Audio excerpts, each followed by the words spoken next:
ఈ ఆవకాయ దండకం చదువుకుంటే ఆవకాయ టేస్ట్, శుచి, రుచి అన్నీ పెరుగుతాయి. తప్పకుండా రోజు ఆవకాయ తినే ముందర ఇది చదువుకోండి.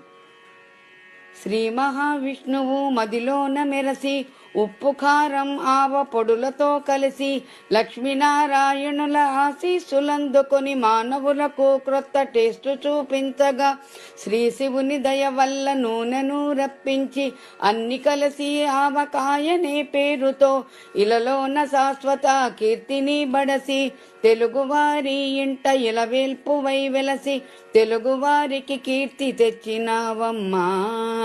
తెలుగువారికి మిగుల ప్రియమైన దాన తిన్నగొద్దీ రుచి మరగించుదాన నిన్ను మరువగలేము ఏనాటికైనా ఇంటింట నీ పేరు వినిపించునన్నా. ఊరగాయలలో నంబర్ 1 నీవు, మాగాయకే నీవు అక్కవైనావు, మెంతికాయకి తోటి కోడలైనావు, ముక్కల పచ్చడికి తల్లివైనావు, ముద్దపప్పు అన్నం బాగుగా కలిపి బాగా నెయ్యి వేసి నంజుకు తింటే ఆ రుచి వర్ణింప బ్రహ్మకైనా తరమా.